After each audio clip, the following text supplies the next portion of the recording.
Okey,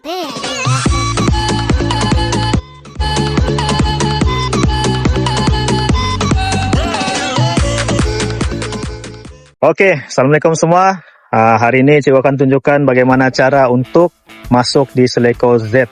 Ni Seleko Z. Jadi Seleko Z ini kena bergerak secara berterusan. Tapi untuk kali ini cikgu akan tunjukkan cara untuk berhenti-henti. Jadi bila kita berhenti mestilah ada penolakan markah. Tapi ini untuk yang beginner punya. Okey.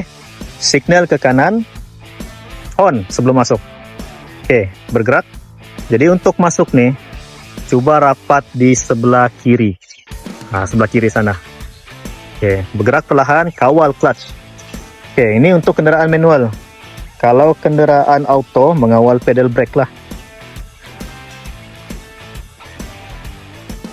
Okey, jangan awal pusing, tunggu kanan dulu, kanan. Okey, luruskan. Berhenti apabila di tengah pintu. Okey, stop. Macam ini kedudukan je. Ini divider. Yang ini selari dengan tengah pintu. Mana tengah pintu? Kai, tunjuk dulu di tengah pintu. Itu tengah pintu, selari. Bila dalam keadaan kereta begini, pusing habis steering ke kanan.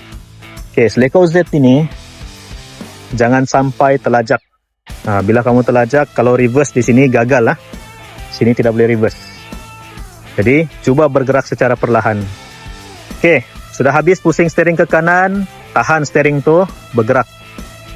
Bergerak maju, kawal clutch. Jangan balas steering kena tahan. Apabila lurus, berhenti. Okey, stop. Macam gini keadaan dia. Bila tepat ukuran kamu, dia ada ruang macam ni. Jadi sebelah kiri ni cukuplah ruang untuk membalas pusingan steering ke kiri nanti. Okey. Bila sudah begini, pusing steering sebanyak 3 kali untuk kenderaan Viva. Kalau auto, kalau Exia 2 kali pusing. Okey, dalam keadaan lurus, maju ke hadapan. Sama. Sebelah kiri pula. Bergerak. Sebelah kiri ngam, tengah pintu, berhenti. Sudah tengah pintu. Okey. Pusing, habis steering ke kiri.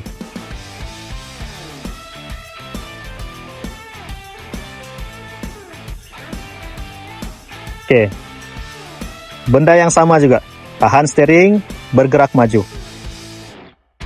Jadi yang rapat tadi sebelah kanan nih, untuk sebelah kiri ada ruang lagi. Kedudukan dia jadi macam inilah. Tahan steering Tahan. Okey. Lagi.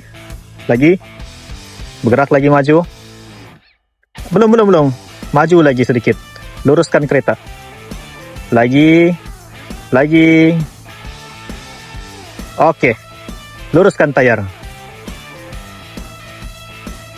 Okey, jadi macam inilah kedudukan dia. Sebab tadi kita rapat di sebelah kiri sana.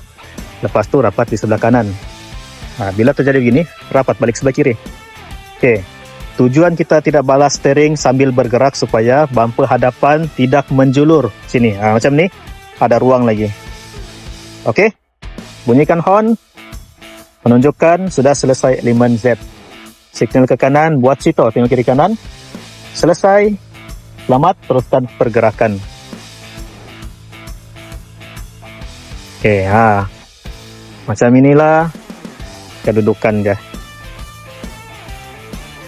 Okey, semoga video ini membantu dan bermanfaat. Cumanya untuk ini cuma penolakan markah lah. Kalau mampu berterusan, teruskan saja.